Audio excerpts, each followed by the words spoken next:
Hello guys, नमस्ते। अपन बात कर रहे हैं हेलो एल्केन तथा हेलो एरिन अध्याय के अभ्यास प्रश्नों की। और अपन ने लिया है अभ्यास प्रश्न 10.7। अब ये प्रश्न कह रहा है कि निम्नलिखित से 1 आयोडोब्यूटेन प्राप्त करने की समीकरण दीजिए। तो गाइस यहाँ पर आपको कुछ यौगिक दे रखे हैं। इन यौगिकों से आपको 1 आयोडोब्यूटेन प्राप्त करने का अभिक्रिया का समीकरण लिखना है। तो गाइस सबसे पहले अपन लेते हैं पहला आपके 1 ब्यूटेनॉल। तो अपन ने लिखा है पहला 1 ब्यूटेनॉल। अब गाइस देखो, अपन को क्या करना है, पहले तो 1 ब्यूटेनॉल का आपके संरचना सूत्र लिखना है, ठीक है।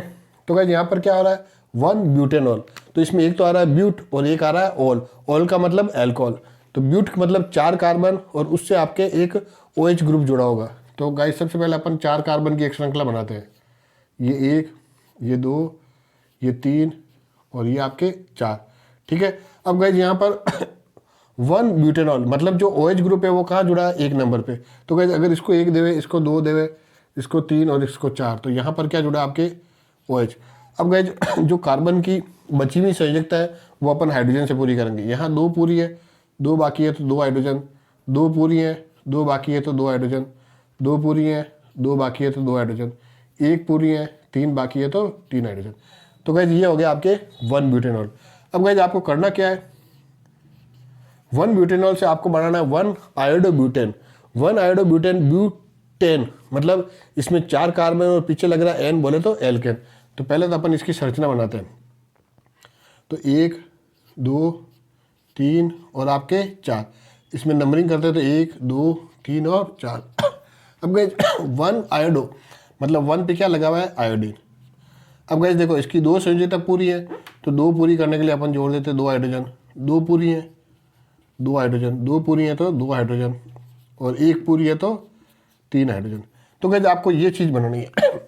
अब गाइज इसको बनाने के लिए वास्तव में यहाँ पर क्या करना पड़ता है अपन को, PI3, इसको बोलते हैं फास्फोरस ट्राई आयोडाइड।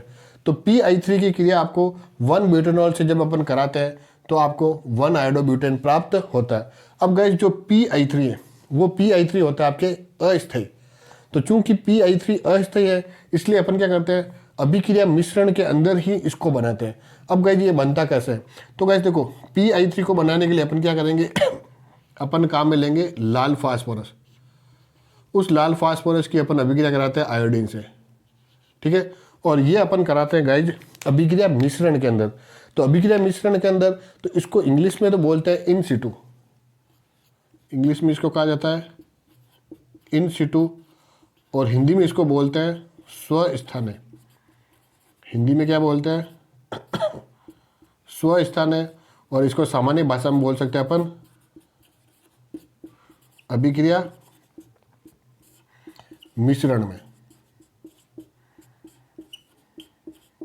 तो गाइज अभिक्रिया मिश्रण के अंदर लाल फास्फोरस आयोडीन से क्रिया करके आपके PI3 बनाता है, फास्फोरस ट्राइआयोडाइड, और ये PI3 फिर इस 1 ब्यूटेनॉल से क्रिया करके आपके 1 आयोडोब्यूटेन बनाता है। तो इस तरह से ये तो हुआ आपके पहले के लिए अभिक्रिया समीकरण। अब गाइज अपन बात करते हैं दूसरे की। तो अपन लिखते हैं अब नेक्स्ट सेकंड आपके 1 क्लोरोब्यूटेन से, 1 क्लोरोब्यूटेन।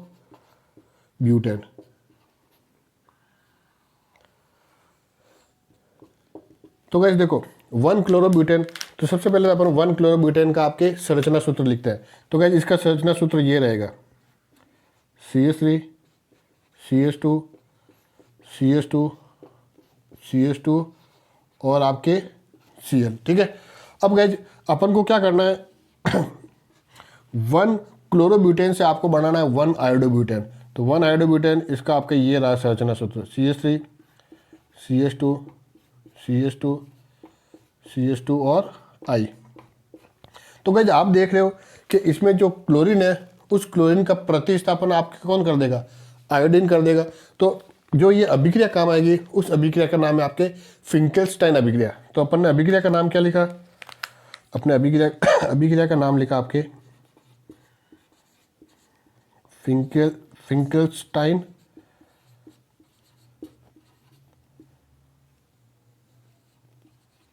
अभिक्रिया। अब गाइज इस फिंकलस्टाइन अभिक्रिया के अंदर होता क्या है, तो गाइज अपन क्या करते हैं, जो आपके शुष्क एसीटोन है, शुष्क एसीटोन, तो इस शुष्क एसीटोन की उपस्थिति में अपन क्या करेंगे, जो आपके ये 1 क्लोरोब्यूटेन है, इस 1 क्लोरोब्यूटेन की अभिक्रिया कराते हैं अपन Na के साथ, बोले तो सोडियम आयोडाइड के साथ। तो Na के साथ ये 1 क्लोरोब्यूटेन अभिक्रिया करेगा और क्या बना देगा, 1 आयोडोब्यूटेन, और यहाँ से Na और Cl बोले तो NaCl बाहर निकल जाएगा। तो इस तरह से आपके NaCl बाहर निकल गया। तो इस तरह से गाइज 1 क्लोरोब्यूटेन से 1 आयोडोब्यूटेन बनाते हैं। अब गाइज आपके नेक्स्ट है तीसरी अभिक्रिया।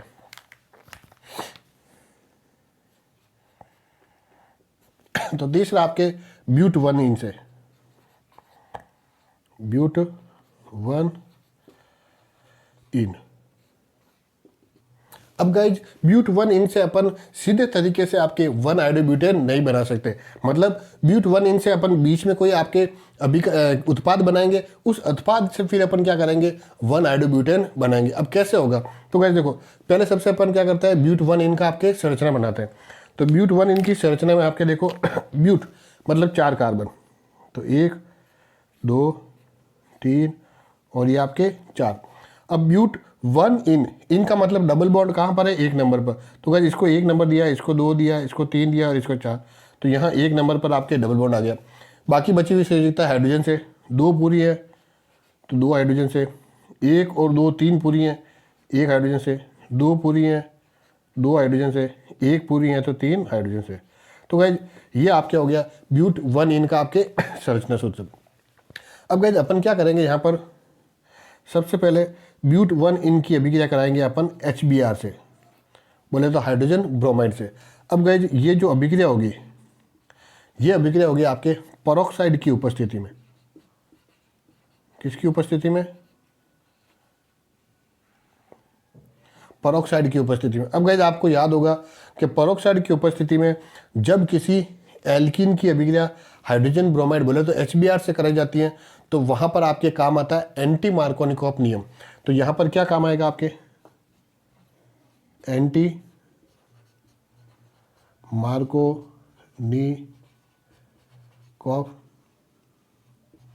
नियम। अब गाइस यहाँ पर एंटी मार्कोनिकॉफ नियम आता है, तो अगर आपको मार्कोनिकॉफ नियम है तो आपको एंटी मार्कोनिकॉफ नियम पता चल जाएगा।